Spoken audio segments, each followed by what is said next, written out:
Bom dia, irmãos.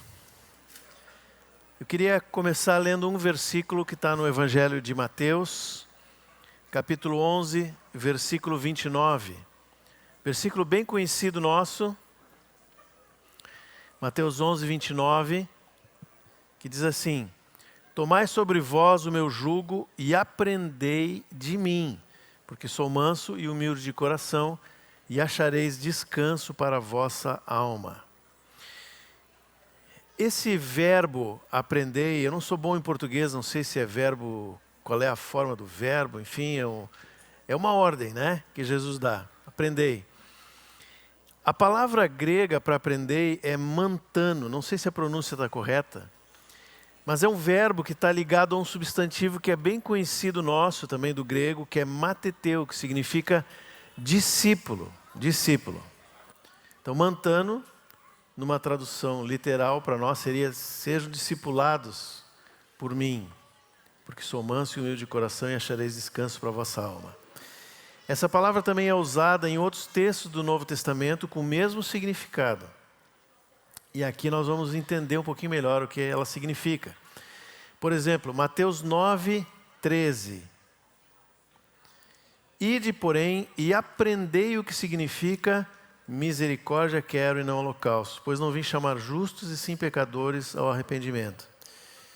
Precisa o Senhor nos discipular para nós realmente aprendermos o que é misericórdia.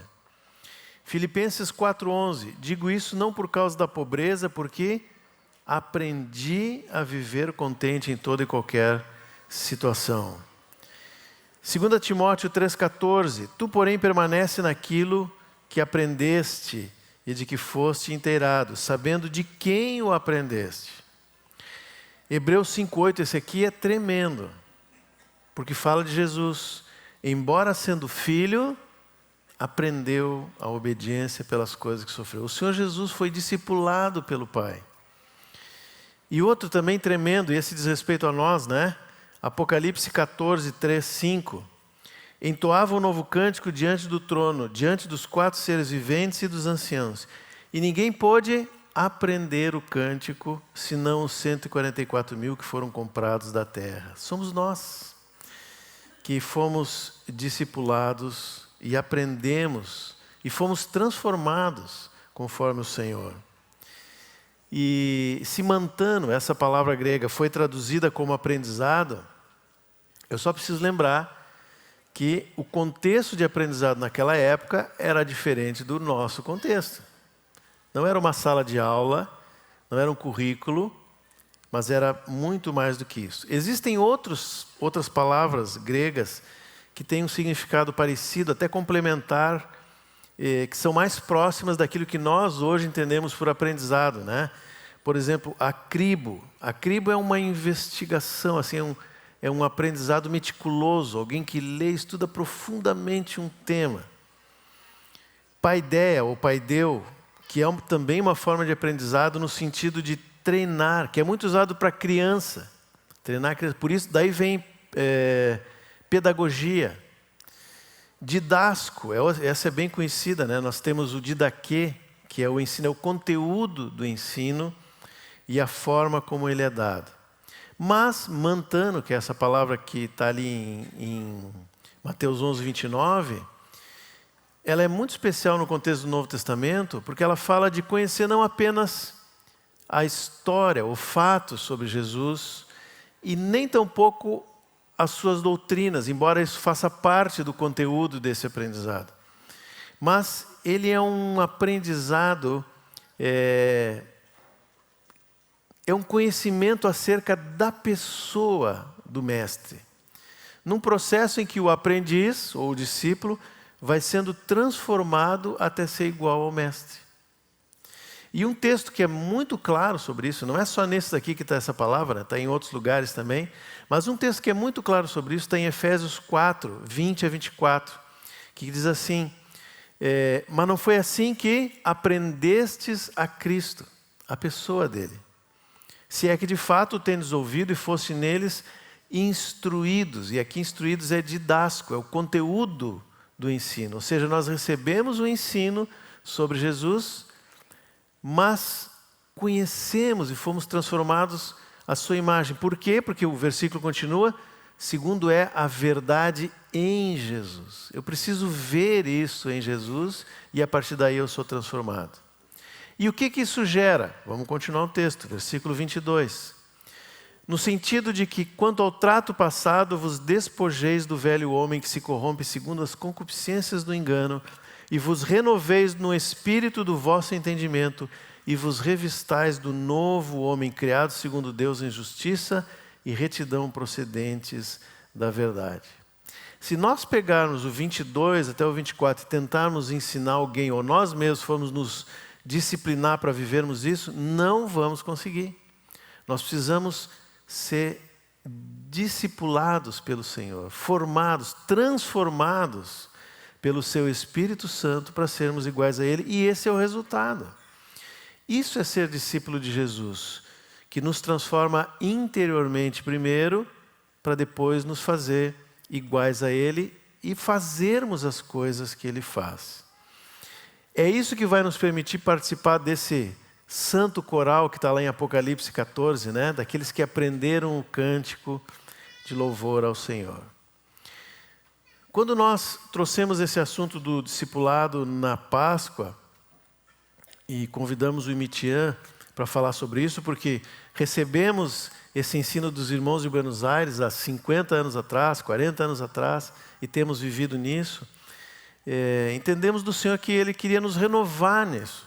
Até porque o ano passado falamos bastante sobre família, e discipulado e família são coisas que andam juntas. É uma geração passando à próxima geração aquilo que recebeu e naquilo que foi transformado, a sua vida, né? Tanto na família de sangue quanto na família de fé. Mas nós sabíamos também que seria impossível naquele final de semana abordar todos os assuntos. Então nós combinamos de eventualmente trazer de novo esse assunto com algum aspecto específico e aprofundar um pouquinho mais a questão do discipulado como princípio. E hoje eu queria trazer um princípio, um aspecto da vida do discipulado que é o descanso, que é o que está no texto que nós lemos, né? Mateus 11, 29. Ele é requisito e ao mesmo tempo é fruto do discipulado. Não tem como ser discipulado pelo Senhor e na nossa convivência se nós não descobrirmos o segredo de descansar nele. Mas na medida que nós vivemos isso, nós vamos descobrir ainda mais descanso e nós somos formados à imagem do Senhor. Esse é um princípio que vale para toda a nossa vida com o Senhor e uns com os outros. E se é um princípio, como a própria palavra diz, nós temos que ir lá para o princípio, que é o que significa Gênesis, né? Porque tudo aquilo que Deus estabeleceu como princípio está lá naquele livro, pode ter certeza. E nós vamos ver a obra completa lá no Apocalipse.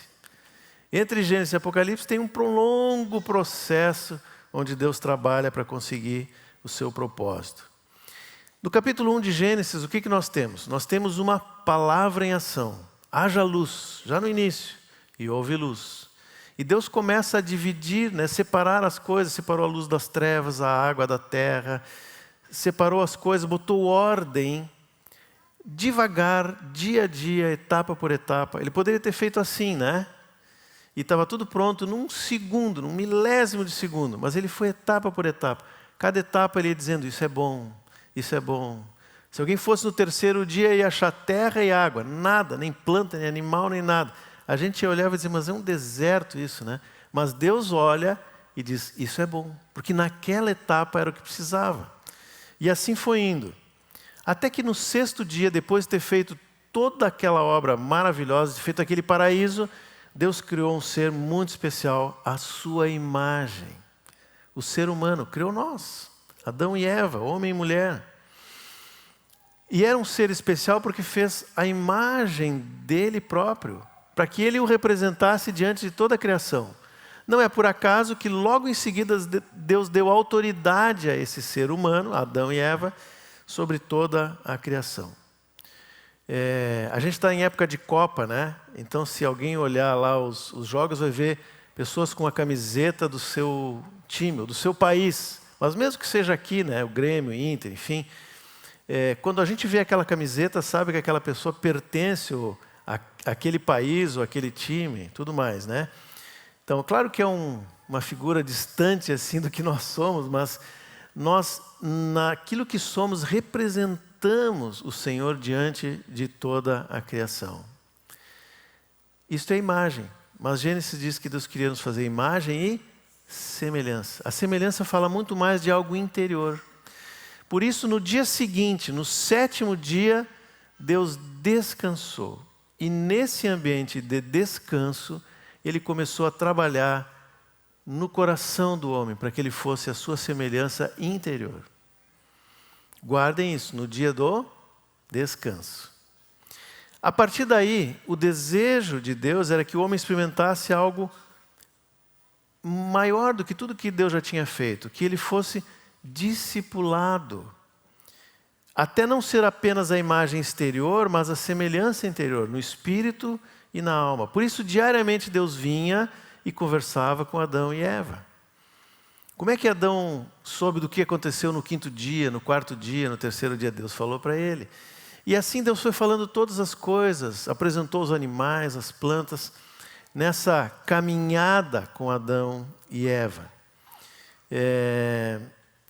E passo a passo, Deus ia ensinar para Adão e Eva os seus valores, o que lhe agradava, o que não lhe agradava, o que era bom, o que era mal. E nessa caminhada, dia a dia, etapa por etapa, certamente Adão e Eva iriam aprender de Deus a discernir entre o bem e o mal. Como está lá em Hebreus, né? Pela prática, teriam as suas faculdades exercitadas para discernir o bem e o mal. Pela mão de Deus, pela ação do Espírito. Mas existia uma outra personagem no jardim, e o capítulo 3 começa dizendo assim: mas a serpente. Nós sabemos que se refere a Satanás e nós sabemos a história, não precisamos repetir aqui. Mas o que eu queria chamar a atenção aqui é que Satanás apresenta para Adão e Eva um atalho. Se Deus tinha um caminho diário, etapa por etapa, construindo no interior de Adão e Eva a sua semelhança, Satanás disse para eles assim: olha, eu tenho uma forma mais rápida, mais prática.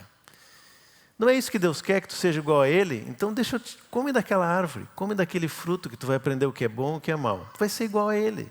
Afinal de contas é isso que Deus quer, não é? Mas só que tinha um problema. Deus tinha dito para ele: se vocês comerem dessa árvore, vocês vão ficar separados de mim. Vocês vão experimentar a morte, porque Deus é a origem da vida. Eu acho que ontem o Japa falou isso, né?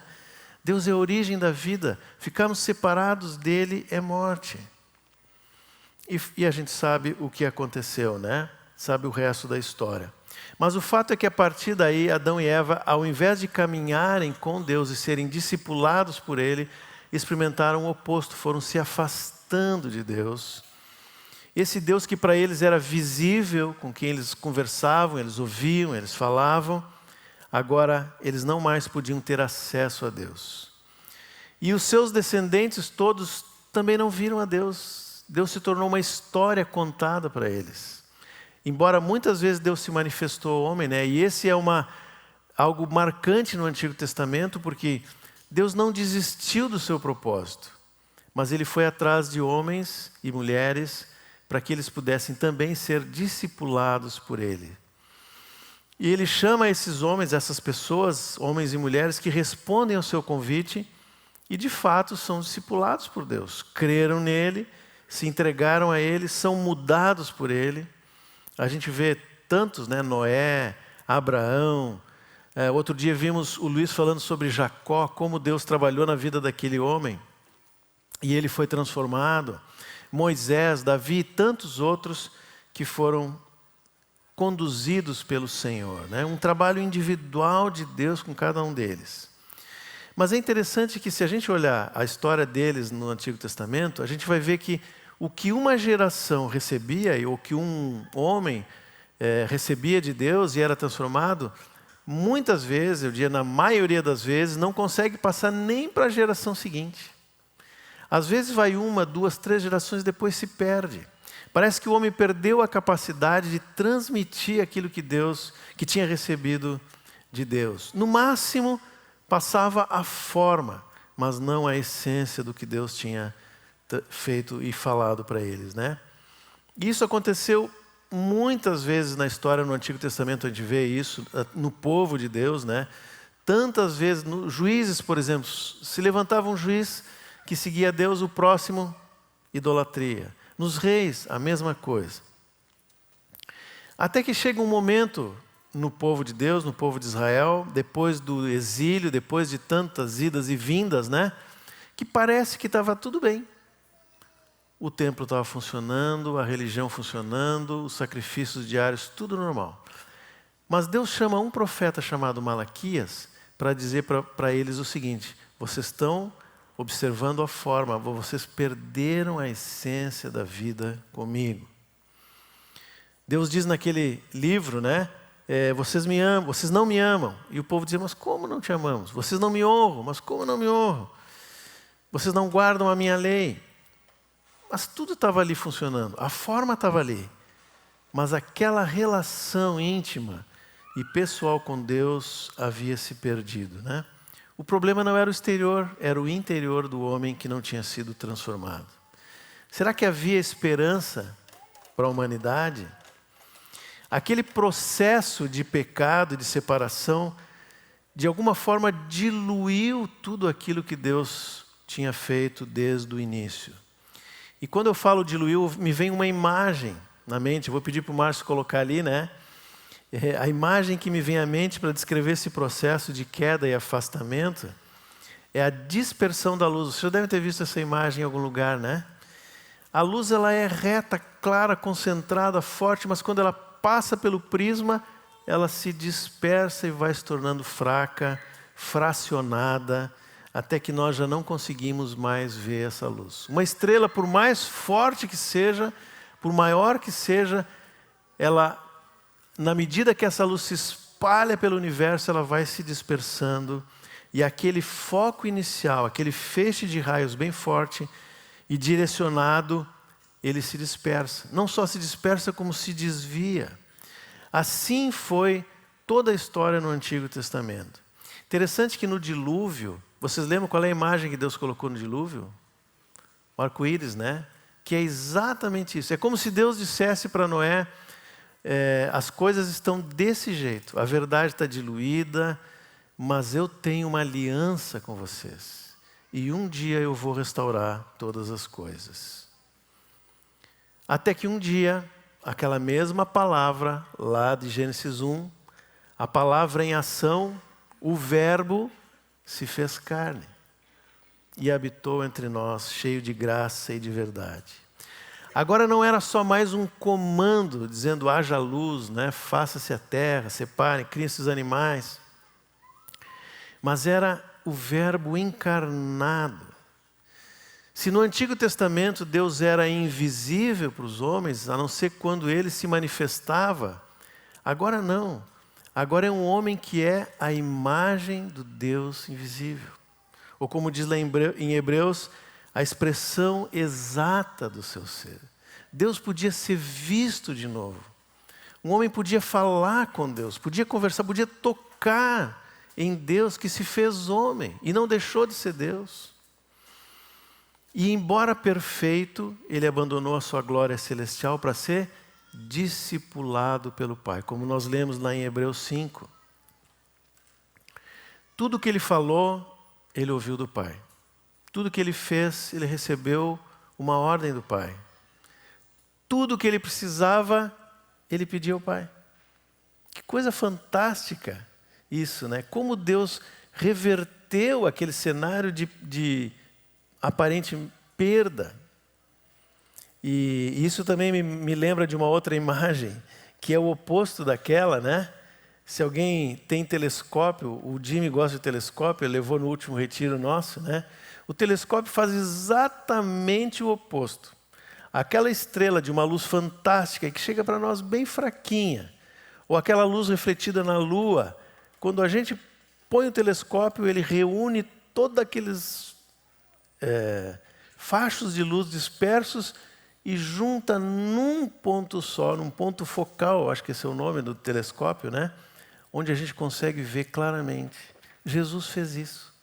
Jesus pegou uma verdade que estava dispersa e juntou numa coisa só. É por isso que Colossenses 1,19 diz assim: porque aprove a Deus que nele residisse toda a plenitude, e que, havendo feito a paz pelo sangue da sua cruz, por meio dele, reconciliasse consigo mesmo todas as coisas, quer sobre a terra, quer nos céus. Por isso nós vemos toda a verdade em Cristo, na pessoa de Cristo. E o que ele fez quando andou aqui? Ele discipulou. Chamou 12. Mas além dos 12 vieram outros tantos, não eram só os 12. Tinha muita gente seguindo Jesus, que ouviram o que ele falou, que viram o que ele fez e que foram transformados. Jesus fez o mesmo que nós vimos no Gênesis. Dia a dia ele caminhava com homens e mulheres que o seguiam, que viam, que ouviam as suas palavras e foram transformados. E como diz esse texto de Colossenses que nós lemos antes, para que o problema do pecado fosse resolvido, ele precisou morrer, depois ressuscitou. E depois de ressurreto, ele foi para junto do Pai. Mas e agora? Como é que o homem continuaria esse processo sem ele aqui? Será que vai voltar a ser como antes, como a gente via no Antigo Testamento? Não, nós sabemos que não. Por quê?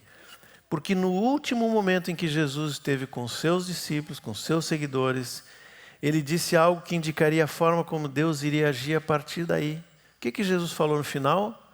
Ide e fazei discípulos de todas as nações, de toda a terra. Discípulos de quem? Transformados à imagem de quem? Do Filho, de Jesus, que é a imagem do Pai.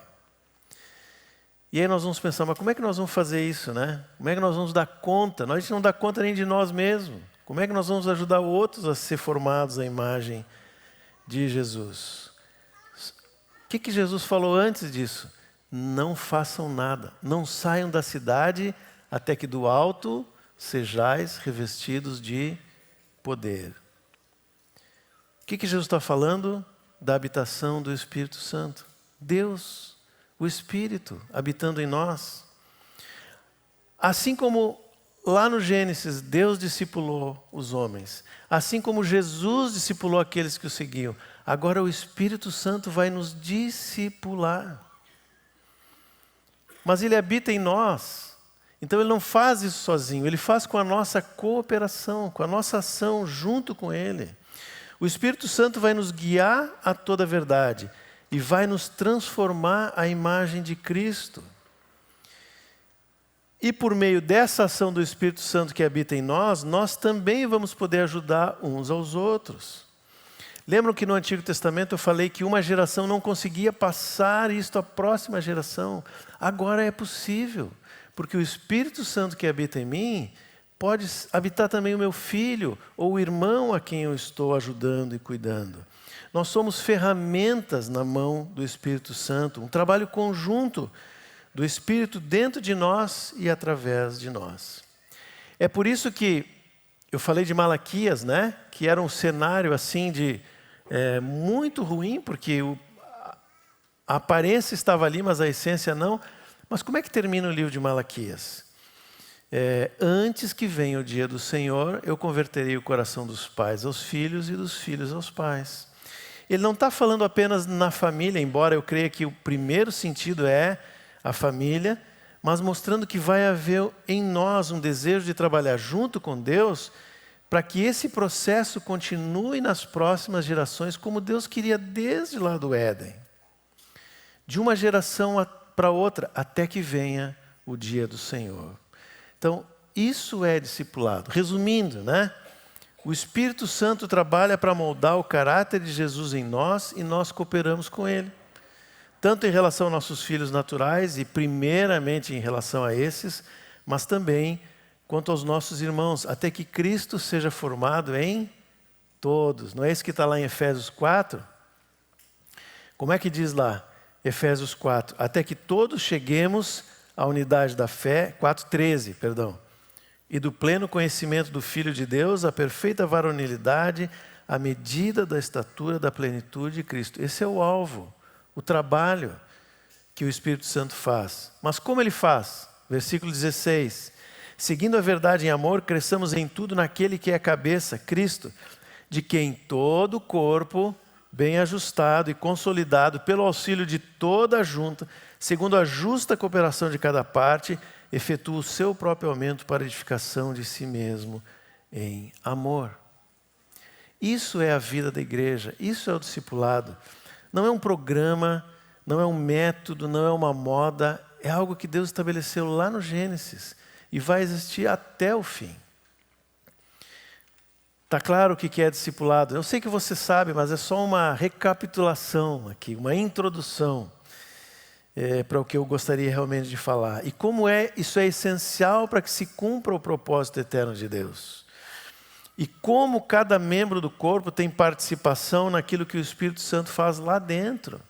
E depois, através de nós, vai fazer nos outros. Não há como viver vida de igreja, a plenitude da vida da igreja, sem um discipulado. Não há como viver isso de forma independente. Não há como ser desigrejado, como hoje é uma moda, se nós não vivemos isso na vida da igreja. Independente dos nomes que nós dermos, né? Há grupos que dão outros nomes, mas se vivemos vida de igreja, nós vamos viver discipulado. Então, como eu disse aqui, isso aqui é a introdução. Como vocês têm bastante tempo e o assunto é descanso, nós podemos ir até a metade da tarde, né? Não vamos tão longe. Mas agora, relembrando, eu sei que todo mundo sabe, relembrando do que é discipulado e qual é o alvo do Espírito Santo na vida de cada discípulo, e também como que nós vamos cooperar com ele, eu queria voltar um pouco para o processo. Como isso acontece e onde entra o descanso nesse assunto que eu falei que era o nosso tema, né? De que forma o Espírito Santo, esse Espírito de Cristo, trabalha em mim e no meu irmão. E aí voltamos então lá para Mateus 11, 29. De novo, o que diz lá? Aprendei de mim, porque sou manso e humilde de coração, e achareis descanso para a vossa alma. Esse versículo é muito rico, a gente podia ficar o dia inteiro aqui falando sobre ele, né? Mas eu queria pontuar algumas coisas. A primeira coisa que esse texto nos diz é que nós aprendemos dele, de Cristo, do seu Espírito. Portanto, o discipulado não é uma sala de aula, né? Embora muitas vezes a gente vai sentar e vai abrir a palavra e vai compartilhar o didaquê, o didasco, né? Como eu falei no início. Mas discipulado consiste numa vida, um relacionamento, ou a comunhão com o próprio Senhor e a sua palavra. Como aconteceu com Jesus e os 12, e os outros todos que o seguiam. Ele próprio vai nos ensinar nessa caminhada. Eu não sei se vocês lembram, lá em João 6, Jesus diz que ele era o pão da vida, o pão que desceu do céu. Lembram disso, né? João 6. E aí os judeus começaram a murmurar, mas como o pão que desceu do céu? Quem ele pensa que é? Esse é o filho do carpinteiro, filho do José, a gente conhece a família dele. Começaram a falar isso. Aí Jesus diz assim, versículo 45. Está escrito nos profetas, e serão todos ensinados por Deus. Portanto, todo aquele que da parte do Pai tem ouvido e aprendido, esse vem a mim. Jesus estava se referindo a um texto lá de Isaías 54, 13, que diz assim, todos os teus filhos serão ensinados do Senhor, e será grande a paz dos teus filhos. Em outras palavras, irmãos, esse pão que desceu do céu, o pão da vida, ele nos alimenta, nos supre e nos discipula por meio do seu Espírito. Mas como nós todos estamos sentados na mesma mesa, o pão que eu recebo, eu partilho com o meu irmão. Aquilo que nós fazemos na ceia não é só um costume nosso, simboliza a nossa vida. O que nós recebemos de Cristo, nós compartilhamos uns com os outros. Estão entendendo? Mas, na verdade, quem nos discipula, quem nos transforma no sentido que nós estamos falando aqui, é o próprio Senhor, pelo seu Espírito Santo. A nossa ação é conjunta com Ele. Nós não somos nem espectadores olhando de longe, né? Cada um na sua casa, E nem somos controladores uns dos outros, né? Como se a gente pegasse no pescoço e dissesse, agora tu vai ser assim, tu vai fazer desse jeito. Nem uma coisa nem outra. O trabalho é dele. Nós cooperamos com o que o Senhor faz no nosso interior. E todos nós estamos nesse processo.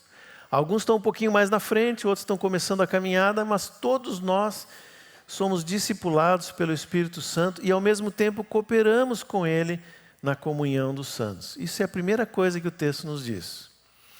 A segunda coisa, de Mateus 11, 29, é qual é o alvo desse discipulado? É ser como Jesus, manso e humilde, porque Ele é assim.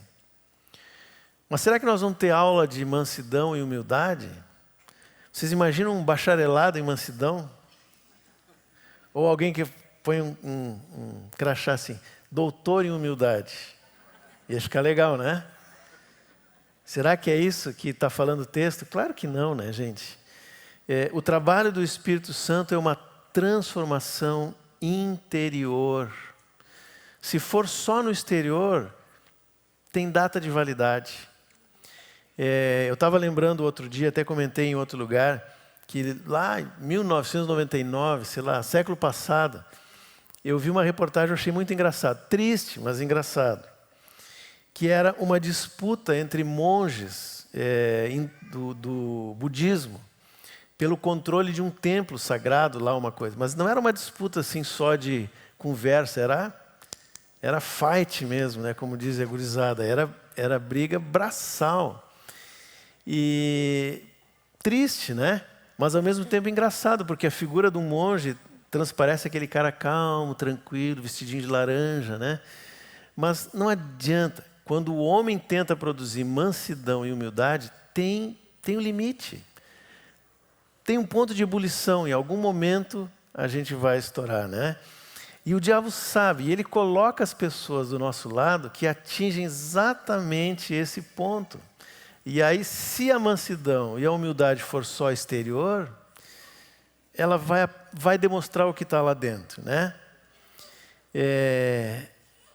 O nosso problema é que a gente pensa em mansidão e humildade nos relacionamentos.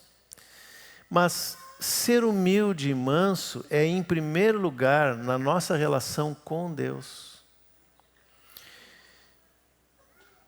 É o quanto Deus manifesta a sua vontade no meio das situações e eu recebo essa vontade com mansidão e humildade.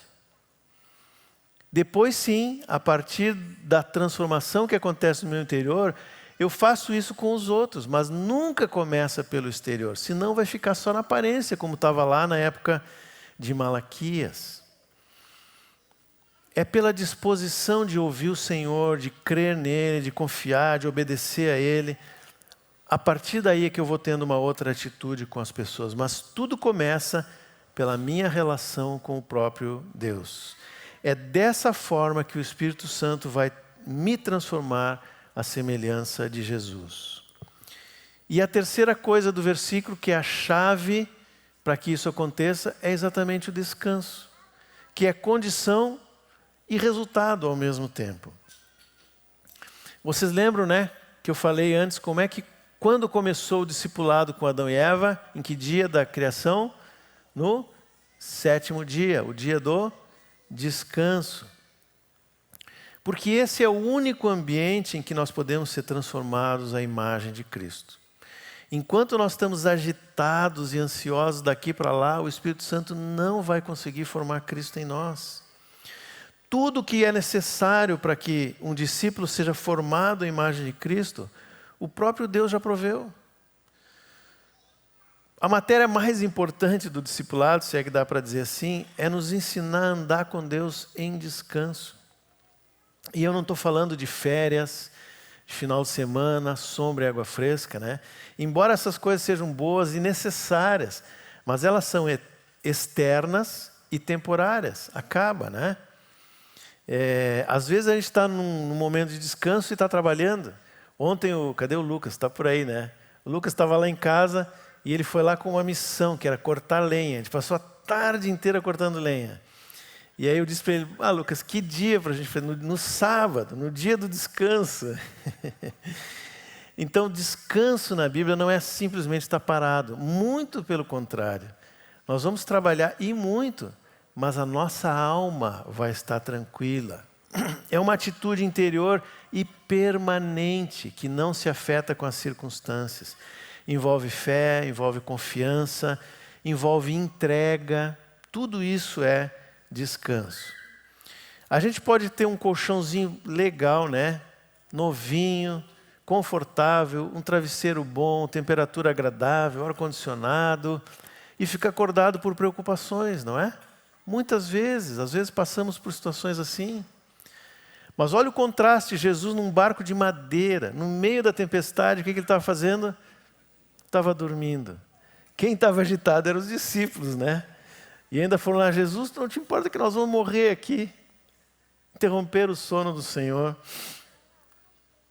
Quem não descobriu esse segredo, além de não ser transformado à imagem de Cristo, tem a sua alma constantemente atribulada e sobrecarregada. E esse é o ponto. Uma alma agitada, sobrecarregada, não consegue ser trabalhada pelo Espírito Santo, não consegue ser discipulada. É o que diz o texto de Mateus 11, 29. Mas se a alma descansa, porque confia e se entrega a Deus, aí o Espírito Santo vai poder nos transformar.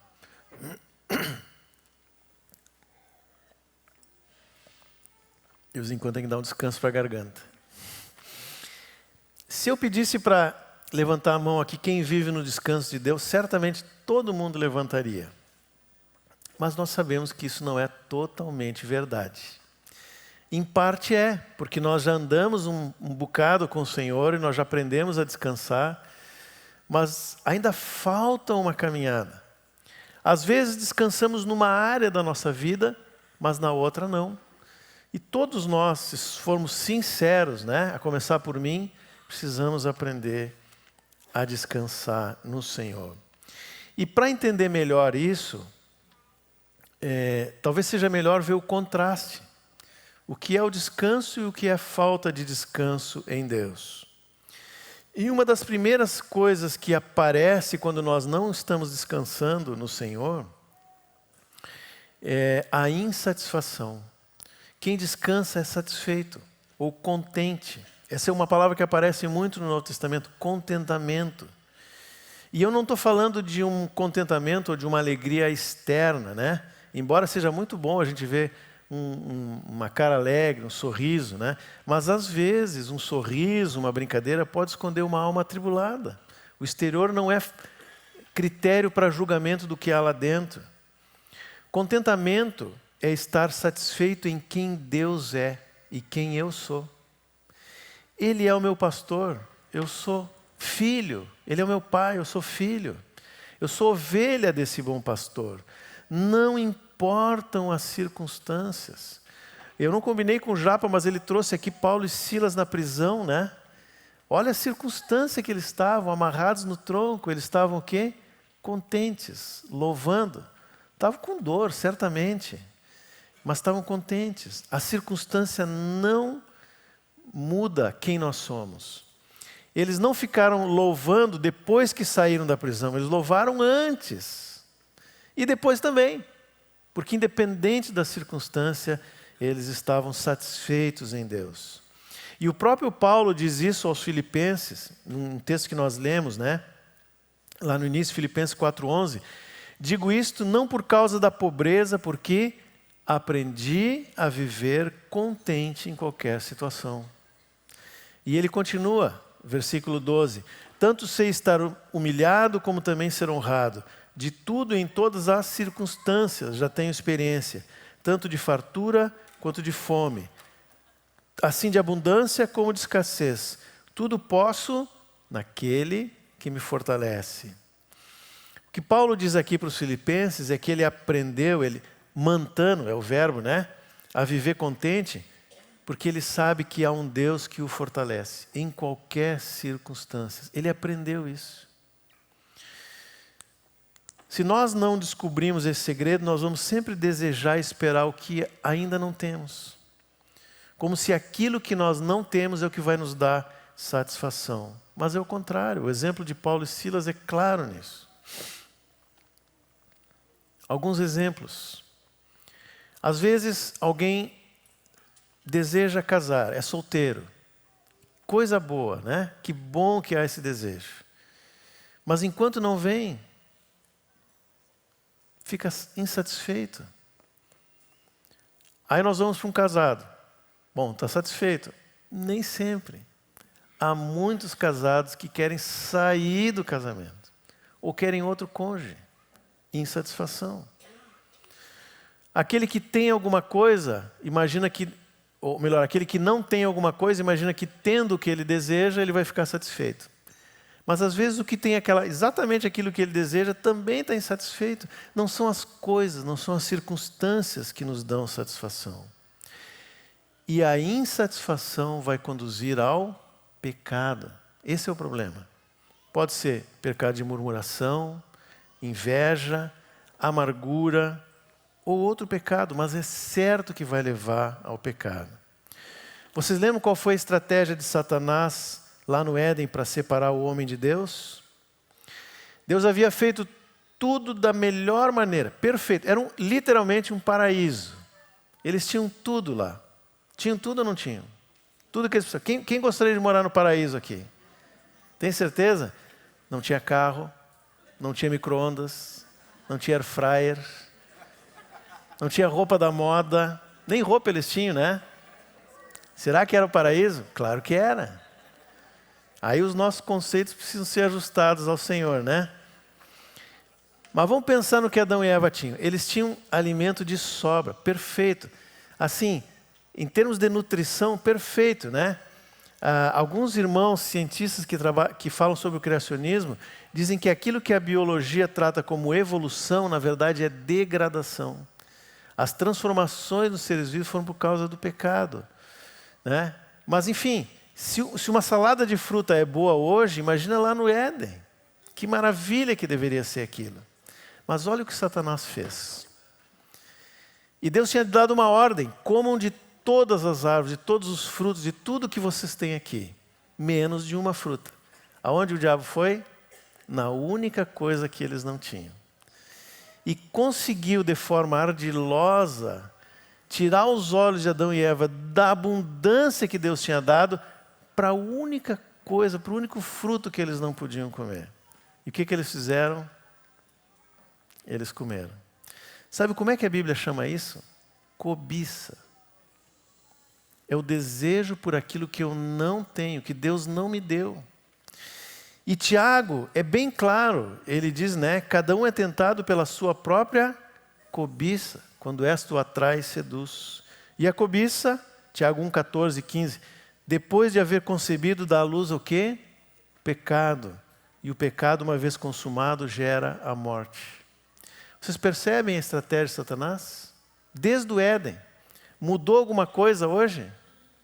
A mesma coisa. Ele trabalha com cada um de nós do mesmo jeito. Satanás não tem originalidade. Ele é o mesmo. Ele não cria nada, né? Só faz confusão. É daí que surgem os pecados, como aqueles que eu mencionei: amargura, murmuração, inveja, mas outros pecados mais complicados. Não sei se dá para dizer que um pecado é complicado ou não, né? Mas que causam danos maiores. Pornografia, insatisfação. Adultério, insatisfação. Furto. Dívidas. Quantas pessoas fazem dívidas impagáveis pelo desejo de ter uma coisa que Deus não deu? Talvez desse adiante. Ganância, avareza, e aí vai, a lista é grande, né? E às vezes coisas que aparentemente a gente não percebe, que são mais sutis, como até mesmo o nosso ministério, nosso serviço ao Senhor. Às vezes o Senhor nos entregou uma família, filhos, um discípulo, 2, mas eu penso assim: puxa, Deus me deu um dom tão... né? Se eu pudesse, aí olha no YouTube e vê aquele irmão pregando para multidões, né? E pensa assim: se eu tivesse lá eu ia abençoar um monte de gente. E aí descuida daquilo que Deus deu. Isso está no nosso coração. E eu não estou dizendo que nós não podemos almejar algo mais do que nós temos hoje. Nós podemos estudar, nos preparar, ter um trabalho melhor. Nós podemos ter alvos de ministério diferentes, maiores do que o Senhor nos deu. Nada disso é pecado em si mesmo. E até pode ser importante, né? Eu falei aqui, às vezes alguém se endivida porque faz um empréstimo. Era bem melhor se ele poupasse mês a mês, se preparar para aquilo e depois comprar à vista, com descontos, pagar no Pix, do que fazer um empréstimo e pagar juro para o banco. Muito melhor. Então não é o problema, não é a preparação, mas é descansar que Deus vai dar o que Ele quer, o que eu realmente preciso e na hora certa. Quem descansa, segundo essa atitude que a Bíblia fala, essa é uma atitude interior, ele vai para o Senhor e pergunta: Senhor, o que Tu queres que eu faça? Qual é a Tua vontade? De que forma? E aí espera que o Senhor dê a resposta e trabalha naquilo que Deus disse. Não estar contente com o que Deus me deu hoje vai gerar atitudes que sobrecarregam a minha alma e dos outros também. A primeira atitude que nos sobrecarrega muito e que tem a ver com tudo isso é a ansiedade. Eu acho que o Rogério falou sobre isso aqui, né? Nós não precisamos mais viver ansiosos. A ansiedade, ela é o medo de perder aquilo que eu tenho hoje. De perder amanhã aquilo que eu tenho hoje. Então eu seguro aqui. Ou então eu trago aquilo de amanhã para hoje. Tento trazer, né? Mas no Sermão do Monte, o Senhor disse uma coisa muito interessante. Ele disse assim: não andeis ansiosos com o que é vez de vestir ou comer. Andeis é no futuro, né? Os professores de português me ajudem aí. Não andeis ansiosos. Se refere ao futuro. Ou seja, eu não preciso me preocupar com o alimento de amanhã, com a roupa de amanhã. Porque ela vai ter amanhã. Quem vive ansioso, ele traz a fome de amanhã para hoje. O problema é que a palavra diz que o pão nosso, de cada dia, Ele nos dá quando? Hoje. Então eu posso até trazer a fome de amanhã em forma de preocupação, mas o alimento de amanhã eu não vou trazer. É por isso que o texto ali diz que cada dia tem o seu próprio mal, porque o mal ou o desafio daquele dia Deus supre. Mas se eu trouxer o desafio de amanhã, o suprimento está no amanhã. Isso é ansiedade. E isso sobrecarrega a nossa alma. Não adianta antecipar. Se preparar, se planejar é uma coisa. Viver ansioso é outra coisa muito diferente. A ansiedade demonstra falta de fé, confiança no mesmo Deus que alimenta os pássaros, como diz ali, que dá beleza para as flores do campo, dia a dia. Exatamente como Ele fez lá em Gênesis, dia a dia. Outra característica que demonstra que nós não descansamos em Deus, ou uma consequência de não crer, confiar, de não viver contente, viver ansioso, é o controle excessivo sobre as coisas. Às vezes o trabalho excessivo sobre situações, sobre pessoas. E a lógica é a mesma, né? Eu fico pensando, se não acontecer do jeito que eu sei fazer, do jeito que eu penso, não vai dar certo. Então eu tenho que exercer controle sobre isso. Eu tenho que forçar a minha maneira de ver as coisas para que tudo acabe bem. E o resultado é cansaço. Em si mesmo e nos outros. Na verdade, isso demonstra também falta de fé, de confiança no governo e na sabedoria de Deus. Outra coisa que o controlador excessivo perde, ele perde de usufruir da riqueza que Deus colocou nas diferenças do corpo, né? Porque se tudo tem que ser do meu jeito, eu nunca vou experimentar a multiforme graça ou a multiforme sabedoria que a palavra tem espalhada pelo corpo de Cristo. Os dons e talentos são variados, mas se eu sempre trabalho do mesmo jeito e não aceito nada diferente, tudo da minha forma, como é que essa graça e a sabedoria multiforme vai se manifestar? Uma das coisas que mais destrói relacionamentos e o próprio discipulado é esse controle excessivo, exagerado. E aí é um recado para nós enquanto discipuladores, ou como cooperadores do Espírito Santo. O nosso papel é levar as pessoas a Cristo, como fez João Batista. Eis o Cordeiro, convém que ele cresça e que eu diminua. Ele levou Pedro, todos aqueles discípulos que acompanharam Jesus, primeiro andaram com João Batista. João Batista empurrou eles para o Senhor. Esse é o meu papel, nada mais do que isso. O trabalho maior é do Espírito Santo no interior de cada um. Mas se nós vivemos ansiosos e controlando tudo e todos, o Espírito não vai conseguir agir. Outra consequência, outra característica desse andar de quem não descansa, que é quase um encadeamento de coisas, né? É a manipulação. A lógica é a mesma. Eu não creio, eu não confio, eu não descanso, eu tenho que controlar, mas os outros não compreenderam que eu estou certo. E às vezes está mesmo. Mas tem um tempo de espera. Então eu começo a trabalhar no oculto. Isso é manipulação. Não é à toa que a palavra fala de obstinação, que é característica do manipulador, né? Ele quer aquilo porque quer e ele vai, se não consegue de um jeito, ele tenta de outro. E a palavra fala que obstinação e rebeldia é como feitiçaria e idolatria. Vocês vão entender o que eu estou dizendo. Pensa num rapaz ou numa moça que está procurando, né, ou tem olhos para o rapaz para a moça para o rapaz. Ele até se declara, mas ela não quer.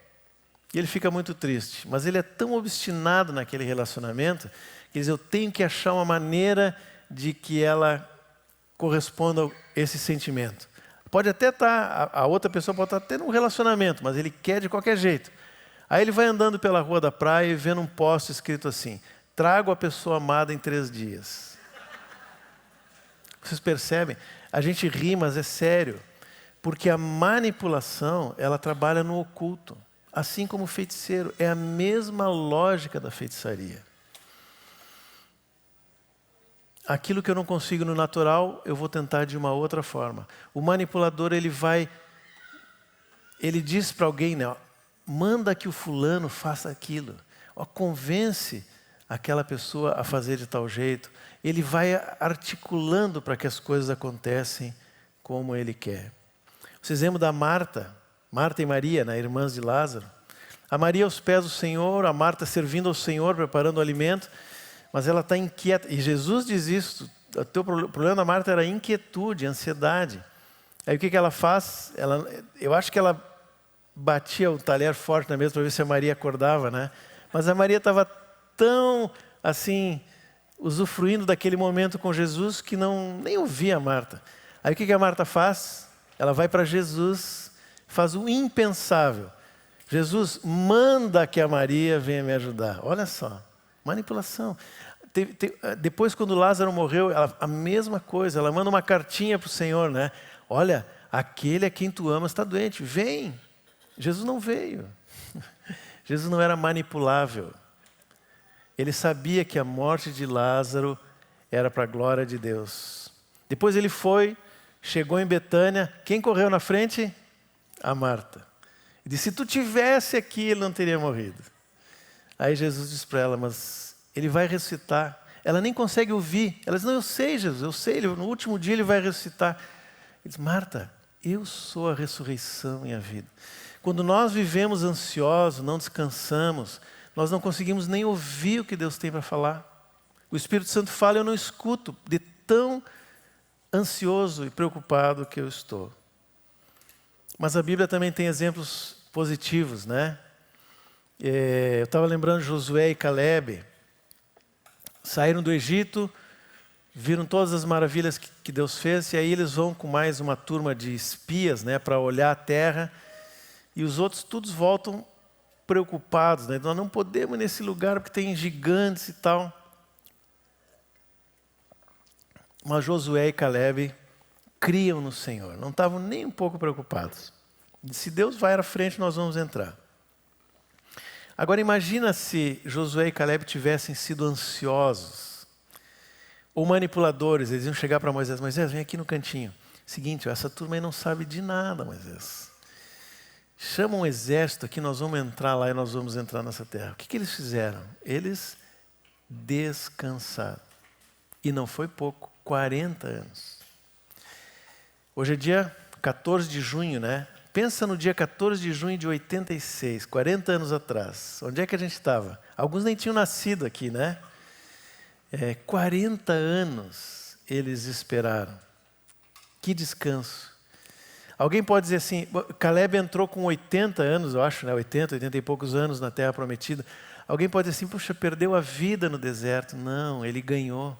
Ele foi transformado à imagem de Cristo. Não importa se é um dia, uma semana, um ano, 40 anos, o trabalho do Espírito Santo vai nos transformando. Outro que experimentou essa transformação, eu mencionei aqui que o Luiz falou sobre Jacó no outro dia, né? E é interessante porque Jacó era um manipulador, né? Ele queria a primogenitura e era por uma boa causa, porque o Esaú não estava nem aí para o propósito de Deus, Jacó queria dar continuidade ao propósito de Deus, mas ele usou os seus métodos.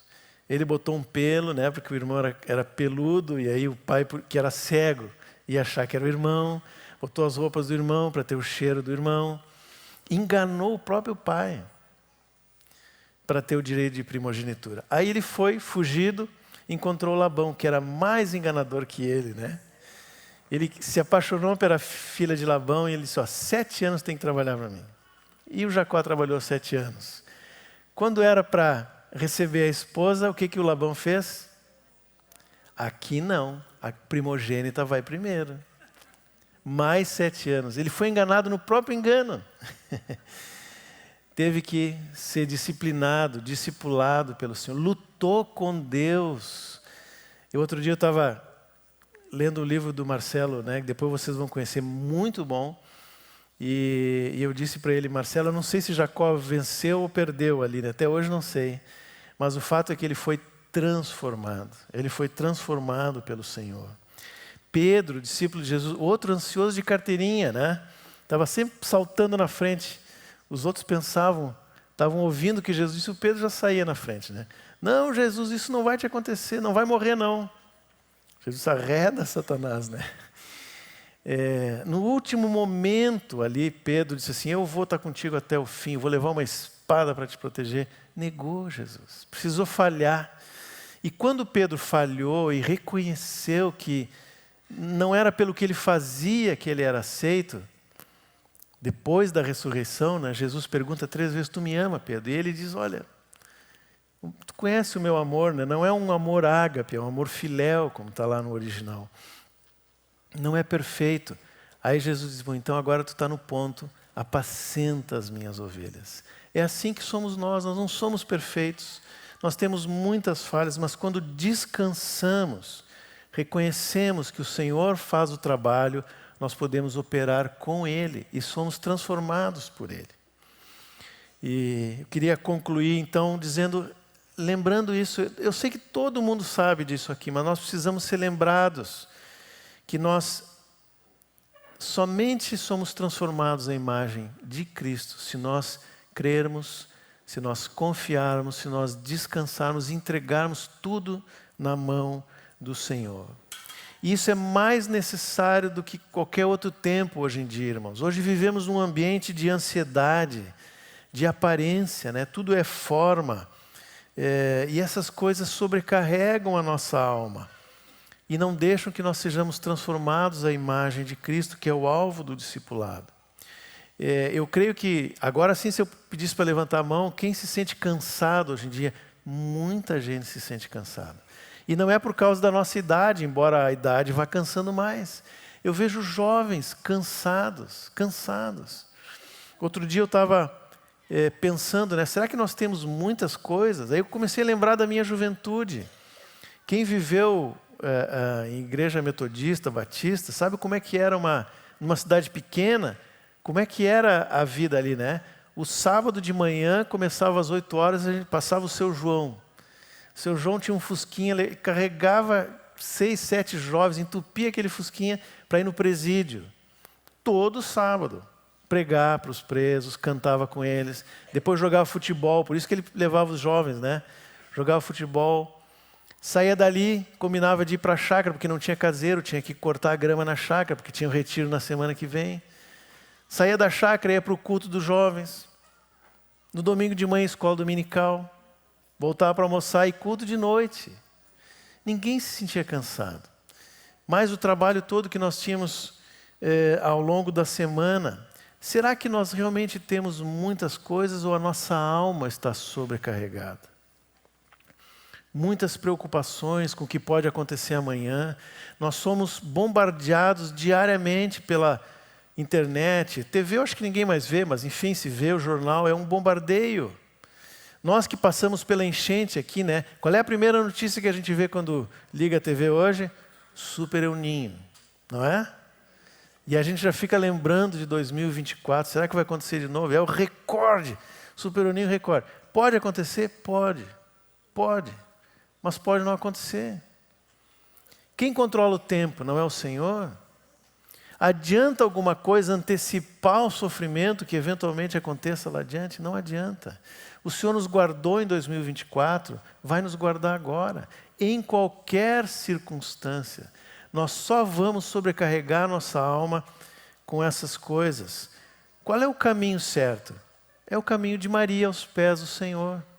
Nós vamos para o Senhor e dizemos: Senhor, Tu és o nosso Deus, o nosso Pai, o nosso provedor. Eu não sei o que vai acontecer amanhã, mas a minha vida está nas Tuas mãos. Eu não vou viver sobrecarregado. Eu quero aprender a descansar em Ti. Exatamente como Paulo e Silas, como o Japa nos lembrou no início. Eles primeiro descansaram para depois ver a mão do Senhor agindo. Que o Senhor possa ministrar o nosso coração nesse assunto, que não é apenas um tema de estudo, né? ou de ensino, é uma vida. Nós precisamos aprender a viver descansados em Cristo. Enquanto isso, o Espírito Santo vai nos transformando à imagem do Senhor. Amém? Senhor, te damos graças, Senhor, porque nessa manhã Tu falaste de várias formas, desde o início, pelos cânticos, como é bom e alegre viver contigo, Senhor. Independente do que estamos vivendo, podemos estar doentes, Tu és o Deus que cura, podemos estar com necessidade financeira, Tu és o Deus que supre. Nós queremos hoje reafirmar nossa fé e nossa confiança na Tua pessoa, no poder do Teu Espírito, que habita em nós, Senhor.